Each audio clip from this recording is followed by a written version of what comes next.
이 세상에 저희들이 보는 모든 것들이, 우리 눈에 보이는 것들이 언젠가는 다 사라질 것들입니다.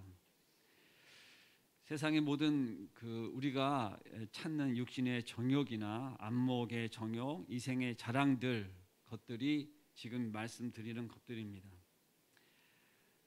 다 하나님 아버지께로 나온 것일 것 같은데 우리가 보면 세상으로 쫓아가는 것들입니다. 다 하나님이 만드셨어요. 만드신 것들인데도 불구하고 우리가 쫓는 것입니다. 하나님께서 허락하신 것이지만 다 우리로 하여금 필요를 채우시는 것만은 아닙니다. 우리가 선별하여서 그것들 가운데 추구하고 구해야 하고 절제하는 것들도 분명히 있습니다. 우리가 아마 여기 앞에 권사님들은 태어나셨을 당시에는 구경을 못하셨을 물건 중에 플라스틱이라는 게 있을 거예요. 그런 것들이 없었던 시절에는 자연산으로 만들어진 함지박이나 어떤 이런 바가지라든가 이런 것들을 쓰셨지 않았겠나 싶고, 또 더 무거운 동이라든가 항아리 이런 것들을 쓰셨을 것 싶은데, 지금은 너무 가볍고 없어서는 안 될 플라스틱 때문에 이 세상에 얼마나 고욕을 겪고 있는지, 또 그것 때문에 세상이 얼마나 오염되고 있는지 우리가 이루 말할 수가 없습니다. 태평양에 우리나라의 몇 배 그 이상의 섬처럼 이루어진 플라스틱 덩어리들이 몰려다닌다는 사실을 들어보셨어요? 그런데 더 중요한 것은 입자를 헤아릴 수 없는 가루들도 세상에 그렇게 흩어져서 바닷 가운데, 물속 가운데 있다는 것입니다. 우리가 정말 필요한 것들을 하나님께서 우리에게 주셨죠. 우리를 공급하십니다. 근데 정말 우리가 보고 있는 것이 다 그런 것이냐 하는 것입니다. 세상에 있는 모든 것이 육신의 정욕과 안목과 정욕과 또 이생의 자랑, 이런 것들을 사도 요한도 얘기하면서 다 이러한 것들이 다 지나가는 것들이라고 말씀하시고, 야고보 사도는 너희 생명이 무엇이냐 하면서 너희는 잠깐 보이다가 없어지는 안개라, 이렇게 이야기하였습니다. 또 베드로 사도 또한 모든 육체는 풀과 같고 그 모든 영광이 풀의 꽃과 같으니 풀은 마르고 꽃은 떨어지되 라고 말씀하셨습니다. 근데 오늘 우리가 지금 나눈 말씀의 가장 중요하고 결론의 말씀은 사랑은 영원하다고 하는 것입니다. 그렇게 말씀이 맺었습니다. 오늘 우리가 함께 좀 나누고 싶은 것은 사랑의 영원한 것과 지속되는 것을 이야기합니다. 좀 아까 제가 물에 어떠한 오염이나 이런 걸 말씀을 드렸는데, 지금도 비는 오고 그 빗 속에서 내리는 물로 인해서 강수가 흐르고 바다로 흘러 들어가서 우리는 그 물을 먹고 마시고 있어요. 오염되는 거로만 생각하면 벌써 우리는 마실 물이 없어야 되는데, 하나님께서 모든 섭리와 우주 만물의 그런 교통하심 속에서 우리는 여전히 그런 가운데 생명수를 마시고, 오늘도 지금 물을 마시고, 제가 조금 방금 찬양 부르다가 물을 한 모금 적셨습니다.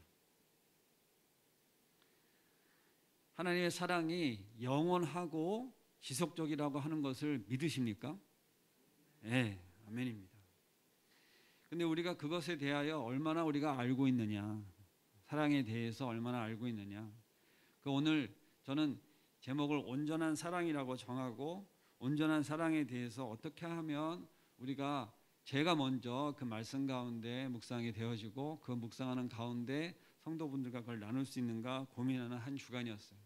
지난주에 사랑에 대해서 이야기하고 짐 엘리엇이라고 하는 선교사님의 그 숭고한 그 죽음과 그 순교 앞에서 우리는 그 사랑이 얼마나 고귀하고 그 순교가 고귀하여서 하나님께서는 그곳 가운데 그의 아내와 그의 아들을 보내셔서 섬기게 하시고, 그곳 가운데 하나님께서 열매를 맺으시고, 지금 이 에콰도르 지금 올림픽 출전하였더라고요. 그 나라 가운데 교회를 이루고, 그 교회 가운데 그들의 말을 주셔서 성경책이 나오고, 지금 그 나라는 이 복음이 전파되고 있는 것이죠. 그러니까 그 어린 나이에 젊은 나이에 그 죽음을 세상은 낭비다 이렇게 이야기하였지만 지금 우리가 하나님을 믿는 우리들이 최소한 여기서 그 말씀을 나눈 사람들은 그것을 낭비라고 얘기할 사람은 아무도 없을 것입니다. 그 사랑은 분명히 영원히 기억될 것이고 하나님께서 그렇게 쓰시고 계세요. 왜냐하면 저도 지금 그 말씀을 기억하고 있는 것처럼. 제가 한 가지 질문을 드리고 싶습니다. 정말 하나님께서 나의 소원을 들어주시고 나에게 무언가 질문하셨을 때 네가 원하는 한 가지를 주랴 아니면 너에게 필요로 한 것을 내가 주랴 하고 질문을 했을 때 어떻게 답변하실지 한번 스스로 생각을 해보시기 바랍니다. 첫 번째는 내가 원하는 것입니다. 그리고 한 가지는 나에게 필요로 한 것입니다. 이것이 동일하지 않을 수 있어요. 자살하는 형제가 있어요. 하려는 형제예요. 그에게는 자살하려고 하는 원함이 자살하려고 해요. 그런데 하나님의 입장에서 보면 그를 어떻게 해야 됩니까? 살려야 될 거 아니겠어요? 그를 살리려 하기 위해서 어떻게 해요? 그의 마음 가운데 삶의 의욕과 삶의 진정한 가치를 깨닫게 하면 그가 자살하려고 하는 마음이 돌았을 거 아니겠습니까? 분명한 것은 그가 원하는 것은 자살이었어요. 근데 하나님께서 무엇을 필요로 채워주시냐면 그의 마음 가운데 충만함으로, 그의 마음 가운데 그 삶의 가치로. 분명히 제가 젊은 청년이라고 말씀드렸습니다. 우리의 원하는 것과 필요가 다를 수 있습니다. 그래서 하나님 주세요 우리가 원하는 것들이 많지만 하나님께서는 우리의 필요를 따라서 공급하시기를 원하시기 때문에 때로는 우리가 응답받지 못하는 것 같지만 하나님께서는 우리를 사랑하셔서 지금도 우리의 필요를 채우고 계십니다. 그런데 오늘 말씀드리고 싶은 것이 무엇이냐면 그 사랑하시기 때문에 우리에게 주시는 그런 것이 일회성이나 하다가 말고 변질되는 것이 아니라 어떻다고요? 영원한 것이라. 그리고 그것을 우리가 온전한 사랑이다 이렇게 말씀을 드리고 있습니다. 제가 지난주에도 말씀을 드렸지만 여기 다 어머니시고 자녀를 출산하셔서 하나님 뜻 가운데 하나님의 기쁨 가운데 하나님의 열매 가운데 자녀들을 출산을 하시고 지금은 아주 장성한 자녀들과 함께 세상 가운데 살아가고 계시는데 그날이 영원하지 않다고 말씀을 드렸고 무엇을 그들에게 남길 것이냐 하는 이야기를 지난주에 나눴었는데 어제 아침 새벽에 우리 교회에서 처음으로 장로님으로 세워지신 우리 곽대 장로님께서 소천을 하셨습니다. 장로님하고 제가 많은 교제를 나누지는 못했지만 최소한 저희 목사님은 수시로 거의 매주 예배를 나오지 못하는 기간에는 더 자주 가셔서 기도해 드리고 교제를 나누고 그러셨어요. 그래서 저는 잘 못 알아보셔도 목사님은 알아보시고 우리 목사님하고 그렇게 교제를 나누시는 걸 옆에 보면서 그렇지, 기도하시는 목사님을 알아보는 게 당연하고 그만큼 친밀하신 거예요. 그래서 와서 기도해 주시는 걸 감사해 하셨고 그리고 갈 때는 늘 고마워하시면서 배웅하셨는데 이제 그것이 더 이상 되어질 수 없는 상황 가운데 이제 놓여진 것이고 하나님 나라로 가셨죠. 무엇이 남았겠나 하는 것을 저는 생각해 봤을 때 그 곽 장로님이 목사님과의 사랑, 또 목사님께서 수시로 가셔서 기도해 드리고 그의 영혼을 위해서 기도하고 그의 육신을 위해서 기도하고 그렇게 예배 드리지 못하는 장로님을 위해서 수시로 찾아가서 예배 드리고 기도해 드리고 한 그 사랑이 그 두 분 가운데 마지막으로 남아있지 않겠나 하는 것입니다. 오죽하면 그 새벽에 응급한 상황 가운데 목사님이 가셨는데 목사님 앞에서 소천하셨어요. 우리가 영원한 사랑을 우리는 간직하기를 원합니다. 최소한 누구하고? 자녀들하고. 그렇죠? 자녀들이 우리 엄마는 진짜 빨리 가기를 잘했어. 이러한 생각을 하기를 바라는 부모가 있을까요? 아마 아무도 없을 거예요. 그 헤어지는 그 마지막 순간에는 서로 너무 애달고 어떤 그 누구는 뭐 상관이 없다 하더라도 내 자녀, 내 부부, 내 아내, 내 남편은 그 손을 놓으면서 그 손을 놓을 수밖에 없는 그 끝 순간까지 서로를 그리워하고 보내기가 안타깝고, 그리고 이제 영원히 못 볼 것 같은 그런 상황 가운데 놓여지는 그런 형편으로 갈 때 과연 어떤 마음일까 하는 것입니다. 특별히 박계초 권사님의 그 강치대 장로님을 섬기시는 것은 제가 옆에서 봤을 때 정말 정성으로 섬기시는 모습들을 봤습니다.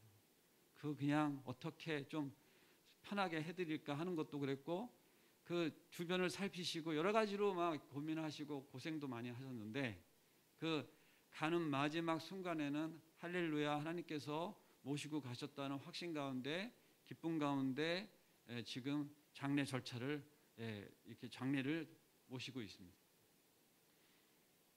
뭐 더 좀 잘해드렸으면 좋겠다, 좀 더 계셨으면 좋겠다, 그런 아쉬움이 왜 없겠습니까? 그럼에도 불구하고 이제 그 연세에, 그리고 이제 그렇게 고생하시다가 이제 영원히 편안한 곳에 하늘나라로 가시는 그 주검 앞에서, 그리고 장로님의 그 신앙 가운데 하나님 나라를 그렇게 사모하시고 영원히 갈 그곳을 바라보시고 가신 것을 우리 성도들이 다 확신하고 위로 예배를 드리고, 어저께 또 여전도에도 10분이나 넘는 분이 가셔서 함께 문상하고 그렇게 또 지금 장례를 치르고 있습니다.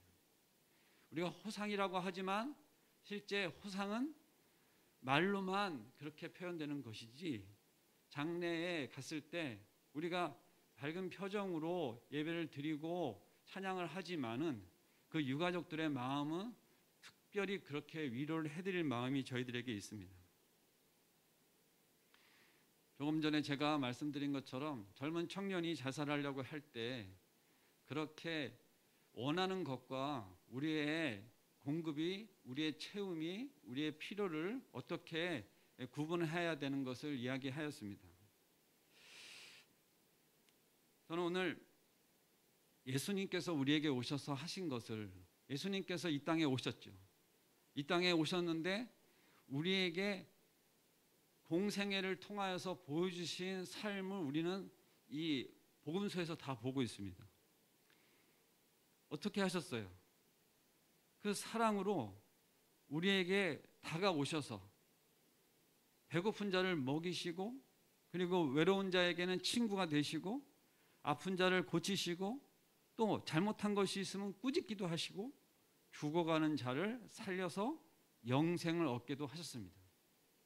근데 이것을 구체적으로는 다 일일이 얘기하자면 정말로 많은 사례들이 있는데, 한 가지 정말 이렇게 기억나는 게 뭐냐면, 세상 사람들이 가까이 하지 않는, 세상 사람들이 정말 손가락질을 하는 자들에게 가서 함께 시간을 내어서 먹고 그들과 함께 있었다고 하는 것을 우리가 기억합니다.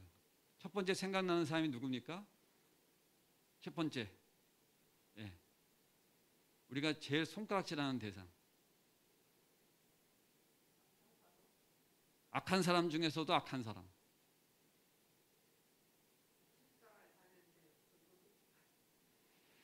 그런데 제가 구체적으로 이제 하나를 얘기하자고 했는데, 첫 번째는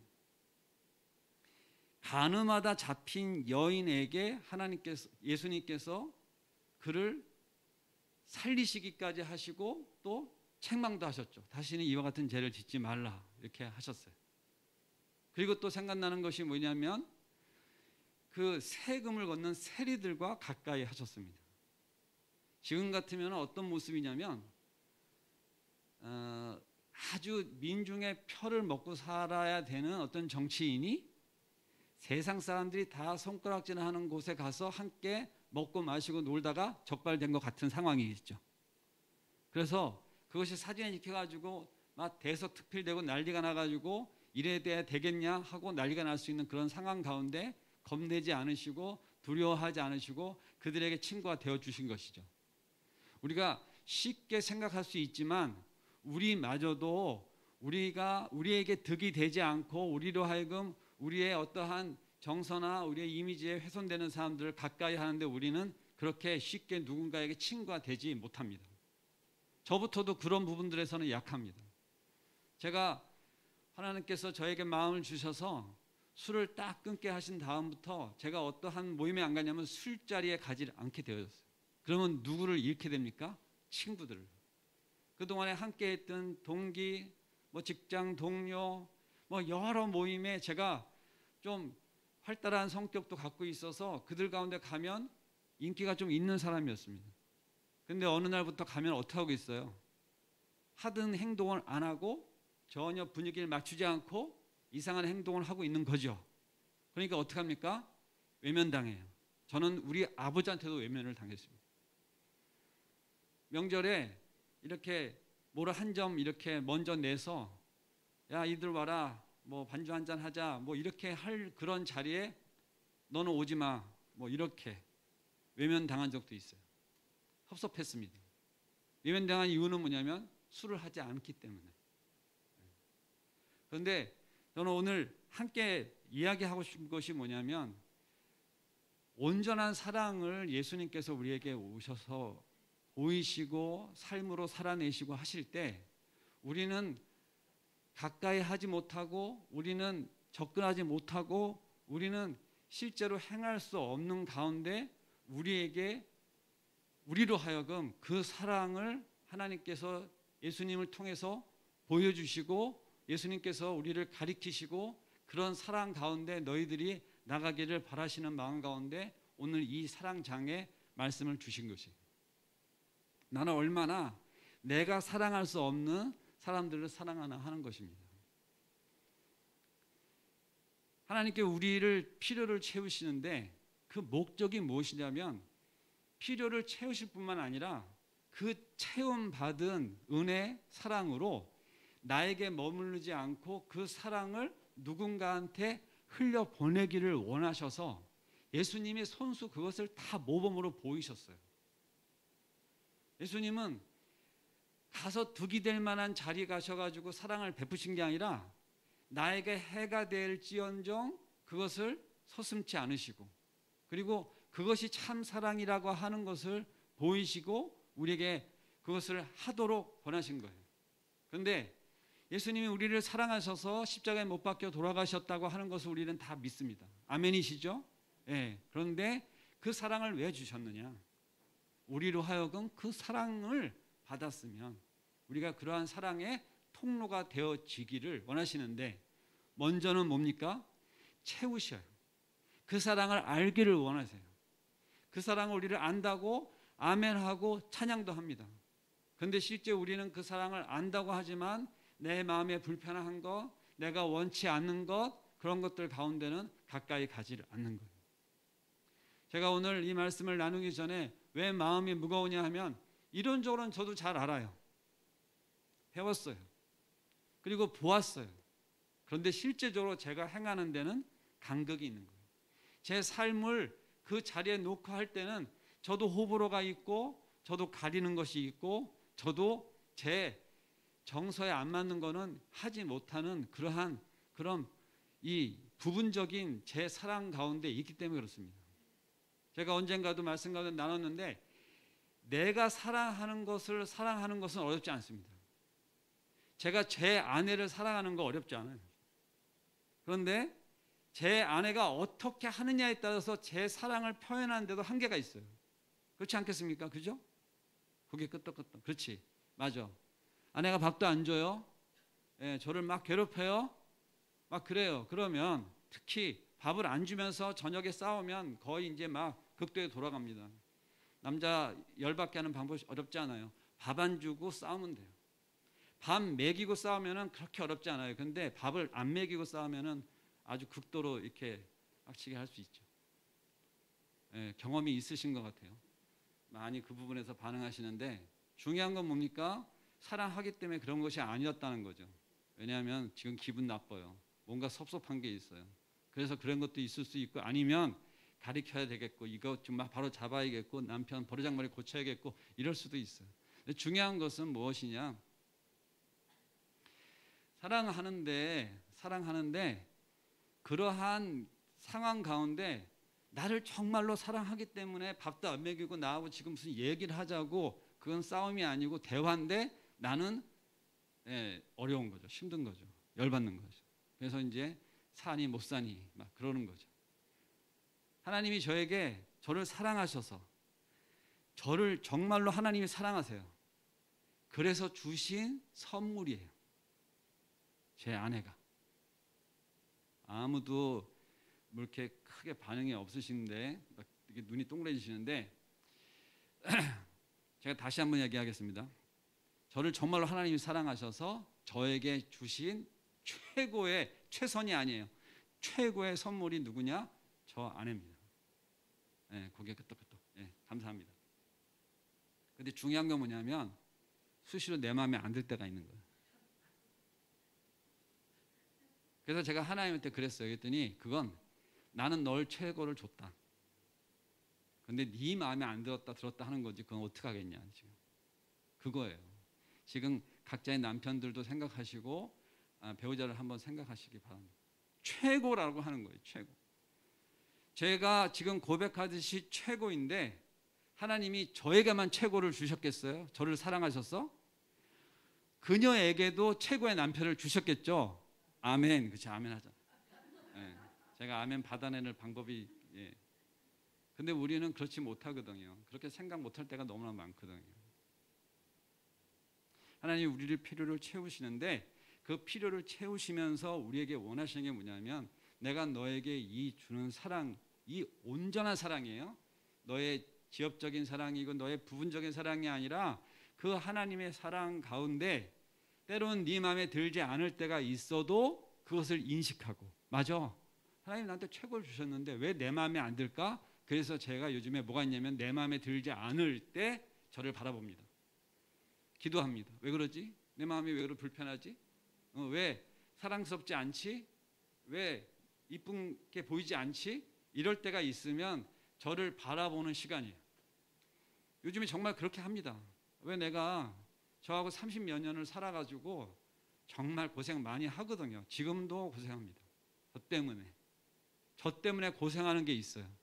그럼 저는 미안한 마음이 들어야 되잖아요. 근데도 수시로 고개를 바짝에 들고 갑자기 이제 저 왜 저러지 막 이럴 때가 있으면 한번 다시 한 템포 늦추고 내 마음이 왜 이러지? 요즘에 기도한단 말입니다. 그게 제가 요즘에 좀 나아진 거예요. 예전에는 어떻게 했어요? 막 하지 않았겠습니까? 근데 요즘은 많이 성격이 죽었는 것이 아니라 사실은 제 마음 가운데 그러한 메타기를 가지고 그리고 늘 습관처럼 새벽에 와서 기도를 하고 습관처럼 말씀을 받고 기도하는 가운데서 예배를 섬기고, 그래도 하는 중에 하나님께서 공적인 예배나 이런 걸 통해서 저를 많이 만지세요. 우리 부부가 예전에 부부싸움을 하고도 절대 예배를 놓치지 않았는데 그 가운데 우리 예배가 드리고 나와서 우리의 어떤 아무런 변화가 없었는데 둘이 아무런 일이 없다는 듯이 깔깔깔 거리고 웃고 정과 동으로 이렇게 돌아갈 때가 너무나 많은 거예요. 예배로 인해서 회복이 되는 시간들이 많았습니다. 왜 그러냐 하면 하나님이 나를 사랑하시는데 그 사랑이 우리의 어떤 불편한 그 정도의 이런 것들은 덮으시고도 넘치시죠. 하나님이 우리 사랑하시는 것을 알면 남편 사랑 정도는요 사실 아무것도 아니에요. 그렇죠? 아멘. 아멘이라 하잖아요. 이 부족한 사람이 사랑하는 거는 정말 아무것도 아니거든요. 근데 오늘 우리가 이 온전한 사랑에 대해서 우리가 알기를 원하는데 그것이 성경 구절 가운데 어떤 식으로 표현되어 있냐면 잠시 한번 보겠습니다. 구절의 말씀을 보면 정말 주옥 같은 말씀들이 이제 기록되어 있는데 다 우리가 보기는 쉽지는 않지만 먼저 9절에서 10절을 보시면 우리는 부분적으로 알고 부분적으로 예언하니 10절에 온전한 것이 올 때는 부분적으로 하던 것이 패하리라. 이렇게 9절에서 10절에 의해서 나오는 말씀은 8절에서도 예언도 패하고 방언도 패하고 지시도 패하리라 하시면서 그 패하리라 그렇게 나오면서 우리가 너무나 알아보기 쉽게 우리의 어릴 때 모습을 생각하시기 바랍니다. 11절 같이 읽겠습니다. 내가 어렸을 때는 말하는 것이 어린아이와 같고 깨닫는 것이 어린아이와 같고 생각하는 것이 어린아이와 같고 장성한 사람이 되어서는 어린아이의 일을 버렸노라. 제가 결혼할 당시에는 어린아이와 같았어요. 27의 장가를 갖고 28의 아들을 얻었는데 지금 생각하면 애가 애를 낳은 거예요. 그런데 지금 생각하면 그때 당시에는 아이에게 정성을 쏟는 부인도 질투를 했던 것 같아요. 나는 외면받는 것 같아요. 왜냐하면 애한테 집중을 해야 되니까. 그 나를 돌봐줘 하는 것은 나도 밥을 먹어야 되는데 내 밥은 안 챙겨주는 거죠. 그때 제가 어떻게 했겠어요? 뻔하죠. 왜냐하면 그때는 저는 어린아이와 같았으니까. 근데 지금은 그렇지 않습니다. 지금은 제 밥 제가 챙겨서 먹기도 하고 때로는 제가 밥을 해놓고 기다리기도 합니다. 많이 나아졌죠? 예. 근데 그거는 구체적으로 어떠한 열거를 하려고 그러면 너무나 참 지엽적인 것이고, 제가 어린아이와 갔었을 때의 모습이 지금 많이 버려진 것은 제가 장성하였나요? 사실은 장성하진 않았어요. 과정 중에 있는 거예요. 여전히 나이가 이제 60이 다 돼가지만 아직도 과정 중에 있습니다. 그런데 지금 오늘 말씀이 뭐냐면 사랑이라고 하는 부분이 어떻고 이야기를 하면서 정말 중요하다고 보이는 예언도 방언도 지식도 패하고, 그리고 부분적인 것들을 패하면서 뭐냐, 너무나 알아듣기 쉽게 우리가 지금 다 장성화해서 이제 80이 넘으시고 이제 어떻게 보면은 연륜으로 보면 세상에 이제 내가 어디 가서 이럴 수 있는 나이신데, 그때에 바라보면서 이제 자녀도 바라보고 손주도 바라보고 계시는데 어떠신 마음이 있으세요? 내가 예전 일은 다 버렸지. 버리셨잖아요. 예전에 어렸을 때에 입던 옷, 어렸을 때 갖고 있던 귀한 것, 그리고 그 지금 제가 어렸을 때라고 표현했던 그런 시간적인 어려운 그 나이의 그러한 부분만이 아니라 이제 믿음 안에서 내가 예전에 갖고 있었던 신앙을 갖기 전, 하나님은 내가 알기 전에 가졌었던 것들 중에서 많은 것들이 변화되어 있는 스스로를 발견하셨으면 좋겠습니다. 그것이 지금 생각나셨으면 좋겠어요. 그렇게 스스로 어떤 마음이 드셨으면 좋겠냐면, 내가 이런 부분들이 과거에 믿기 전과 믿은 후에 하나님의 사랑을 알게 된 다음에 하나님의 사랑을 받기 전보다 좀 달라졌구나. 아니, 하나님의 사랑을 내가 안 받은 적이 없었는데 내가 그걸 몰랐는데 이제는 내가 너무나 잘 알겠고, 이제는 예전에 내 어렸을 때에 그 부족했을 때 것들이 다 이제 지나갔구나. 그리고 그것을 지금 지나가는 것뿐만 아니라 뭐라 그러시냐면은 패하여 버렸노라, 이렇게 이야기하고 있습니다, 사도 바울이. 그런데 12절에 또 무슨 말씀을 하시냐면, 과거에는 이 황동 같은 데다 거울을 닦아서 그것을 거울을 보면 그 황동 거울에 얼룩이 있으면 얼룩이 있는 대로 비춰지는 모습이고, 황동 거울이 깨끗하지 않으면 깨끗하지 않은 중에 보이는 그러한 거울의 모습을 가지고, 지금은 거울로 보는 것 같이 희미하나 그때는 얼굴과 얼굴을 대하는 것을 볼 것이요, 지금은 부분적으로 하나 그때는 주께서 나를 아신 것 같이 내가 온전히 알리라, 이렇게 말씀하시는데 오늘의 이 핵심이 여기에 있습니다. 주님께서 나를 아신 것 같이 내가 온전히 알기를 원하신다는 거예요. 이 대목에서 아멘 하셔야 됩니다. 주님이 나를 얼마나 잘 아시겠어? 이런 퀘스천을 갖고 계세요? 아니면 주님은 나를 너무 잘 아시지 하고 고개 끄덕끄덕 아멘이세요? 사실은 믿지 않는 사람들은 이 부분에서 동의가 안 됩니다. 왜냐? 내가 무슨 죄를 얼마나 져서 나를 위해서 예수님이 십자가에 못 박혀 돌아가셔 하고 저는 교회를 다니는 그 어린 시절에도 그렇게 반박을 했었는데, 제가 예수님을 알다 보니까 그 말이 정말 맞아. 예수님이 나 같은 죄인을 위해서 십자가에 못 박혀 돌아가지 않았으면 나는 정말 어떡할까? 내가 그 은혜에 감사하여서 그것을 전하고자 하는 마음을 주셔서 제가 전도자의 서원을 하고 여기까지 오고 있는 거예요. 제가 사실 전하고자 하는 것은 이 부분입니다. 예수님이 나를 사랑하신다는 거예요.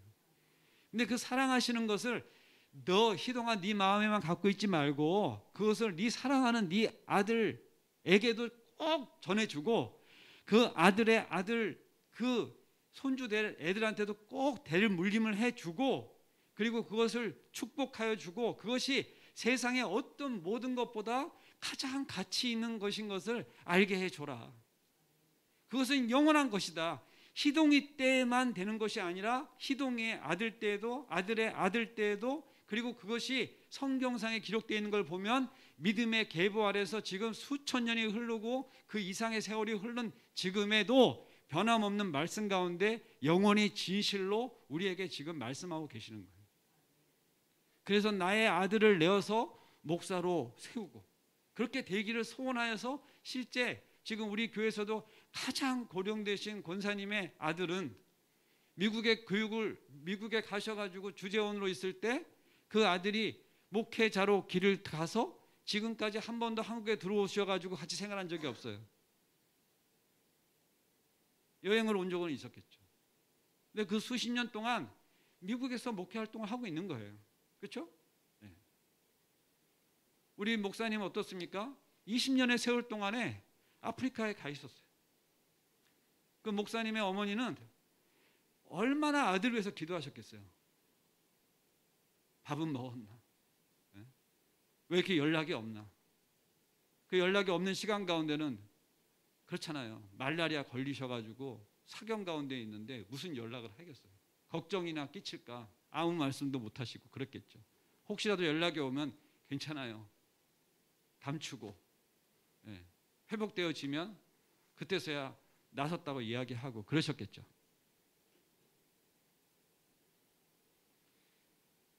저는 선교사님들이 우리나라에 오셔서 선교 활동을 하지 않았으면 어땠겠나 하는 생각들을 수도 없이 하면서 제 마음에 소원함이 생겼는데 왜 그런 마음을 계속 주시나. 그런데 하나님이 저한테 원하시는 게 뭐냐면 너도 선교사의 삶을 살기를 원한다고 하는 마음을 주신 거예요. 그래서 저도 우리 집사람하고 손 들고 소원했어요. 하나님 허락하시면 선교의 삶을 살겠습니다 하고 그때부터 길을 여셔가지고 10년째 지금 여기까지 온 거예요. 네. 근데 선교 단체에 가서 사역을 하는데 저희 담임 목사님이 그러지 말고 신학을 공부하라 그래가지고 지금 8년째 지금 공부를 하고 있는 거예요. 그 어려운 공부를 하고 싶지 않은 거를 내가 원하는 게 아니었어요. 제가 옛날 직장 다닐 때 그렇게 선배들이 공부하라고 할 때 안 했습니다. 필요하다고 너를 위해서 공부해라 그랬는데 안 했어요. 근데 어느 날 제가 무엇을 하기 위해서 대학을 가고 원하는 것을 하기 위해서 하지 않았던 것을 제 필요를 하나님께서 주시길 원하신 것으로 길을 여셔서 지금 신학을 하고 마치고 과정상에 있습니다. 하나님께서 우리의 필요를 채우시면 그 필요를 채우신 것을 깨달아 아시고 감사하실 때 그 가운데 나에게 지금 주어지는 오늘 같이 찬양을 했는데 그 사명이 무엇이냐? 주님 가는 그 길 가운데 함께 가는 것을 원하시고 우리를 인도해 가시는 거예요. 제가 오늘 수요 예배를 이렇게 섬기면서 이 상중에 과연 하나님이 왜 이런 상황을 만드셨을까? 그리고 오시는데 우리 교회에서 정말 어른들 세 분이 쫙 들어오시는 거예요. 어떻게 보면은 그 지금 앞에 권사님들 뒤에 계시는 우리 집사님들하고 우리 성도님들은 이 어르신들의 이 교회 섬김에 대해서 아마 좀 많이 생각을 해보시는 시간이 있었으면 좋겠어요. 왜냐하면 그 지금 뒤통수를 보고 계시죠. 권사님 뒤통수를 보고 계시잖아요, 그죠? 이거는 분명히 뭔가 있는 거예요. 바라보게 하시는 거예요. 확실히 제가 그 부분은 말씀을 드릴 수 있습니다. 우리는 한 번씩 이런 생각을 하셔야 돼요. 나도 저 연세 때 가서 저렇게 섬길 수가 있을까? 저렇게 기도할 수 있을까? 저렇게 자리를 지키고 기도할 수 있을까? 교회에서 딱 중심을 잡고 있을 수 있을까? 이것을 바라보시기 바랍니다. 그것을 소원하시면 어느 날 내가 이 앞자리에 앉아서 누군가 내 등을 보고 있는 거예요. 제가 언젠가 그런 날이 올 줄 몰랐는데 제가 제 아버지의 위치에 있고 제 아들이 저에게 무언가를 바라보는 상황 가운데 있게 되어졌어요. 맞죠? 네. 제 젊은 아들이 저를 바라보고 있지 않습니까? 네. 근데 저는 제 아버지를 바라보면서 아버지의 축복을 받길 원하고 아버지의 기도를 받길 원했는데 그것이 성취가 되어졌는데 이제는 그래 네가 네 아들들에게 축복하고 네 아들을 위해서 기도하는 자리를 하나님께서 허락하셔서 그 가운데 놓으셨어요. 교회는 분명한 것이 뭐냐면 연속성입니다. 사랑의 연속성과도 같습니다. 우리가 받았으면 흘려보내기를 분명히 원하시고 그 가운데 하나님께서 역사하시길 원하시고 그것이 지속되기를 원하세요. 그래서 우리가 날짜를 헤아려 가지고 뭐 20주년이 됐다 뭐 이러한 얘기들을 하는 것이 아니라 이것이 거듭되어져 가는 가운데 우리의 그 가운데에 사명이 있고 우리가 거기에 쓰임이 있는 거예요. 그때에 맞춰서 곽 장로님이 2007년도에 이곳 가운데서 장로로 선임을 받으셨어요. 그래서 이제 장로님이 되셨어요. 그 후로 지금 10여 년간 교회를 섬기셨어요.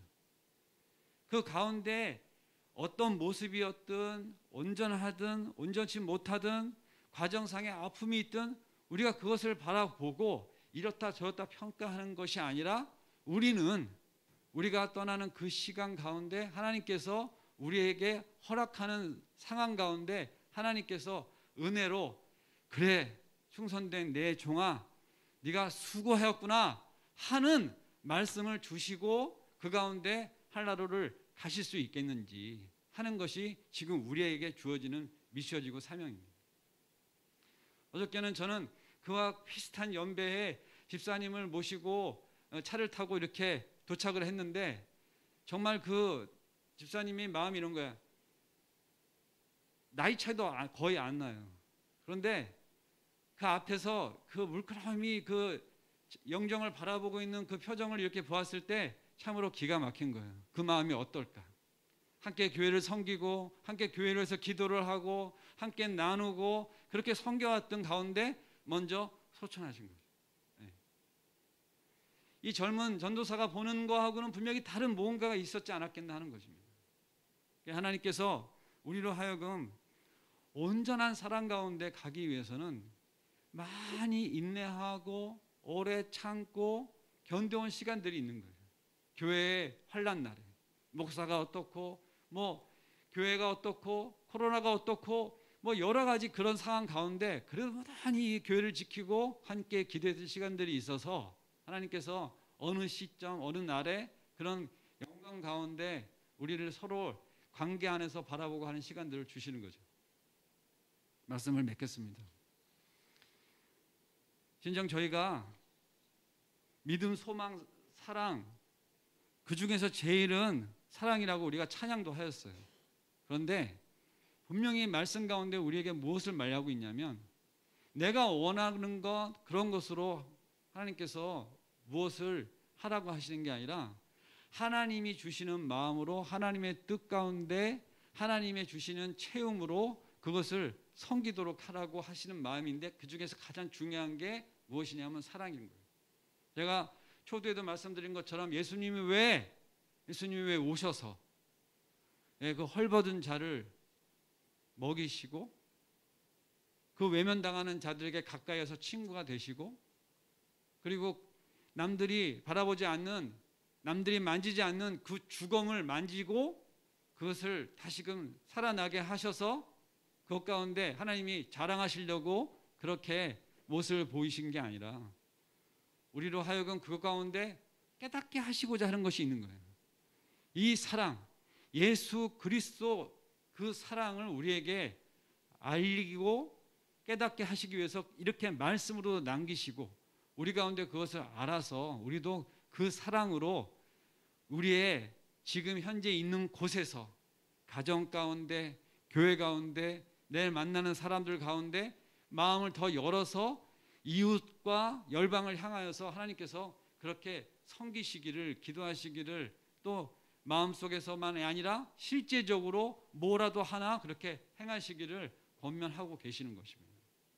그것이 온전한 사랑이라고 말씀하시는데 우리는 온전치 않아요. 우리는 온전치 않습니다. 그런데 그 온전한 사랑이 미래적으로 지금의 어떠한 모습 가운데서는 그것이 희미하고 거울을 보는 것 같지만 그때에 예수님이 오시는 그때에는 그것이 온전히 다 보인다 말씀하시는 게 뭐냐면 그것을 끝날을 말씀하시는 거고 종말론적으로 말씀하시는 것입니다. 저를 한번 보시기 바랍니다.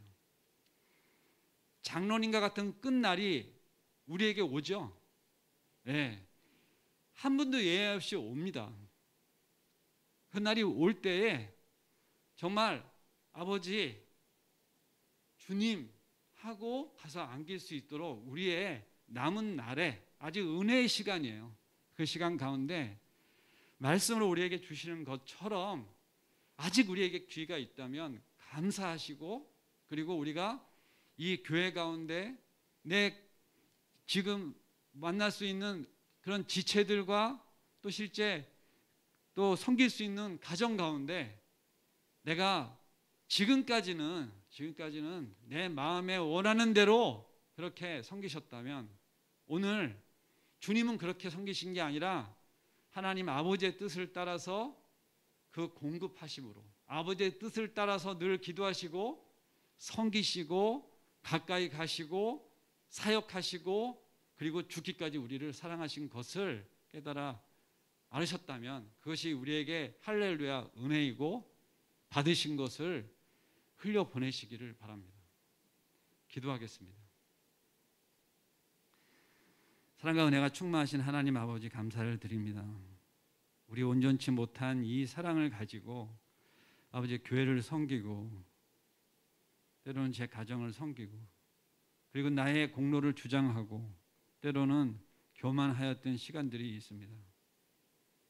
여전히 부족하고 연약하여서 어떻게 할 수가 없는 그런 자를 아버지 다시금 세우셔서 말씀 앞에 세우셨습니다. 아버지 부끄럽고 죄 가운데 있는 것이 있으면 다 지우시고 진정 하나님 말씀 가운데 우리가 기억하고 마음에 새겨야 될 것들을 가슴에 새길 수 있도록 역사하여 주시옵소서. 한 가지라도 아버지 주시는 것이 온전한 것이 있다면 그것을 가지고 마음에 새기며 세상 가운데 승리하는 삶을 살아갈 수 있도록 아버지와 도와주시기를 간절히 원합니다. 아버지 붙잡아 주시옵소서. 감사하며 예수님의 이름으로 기도드리옵나이다. 아멘.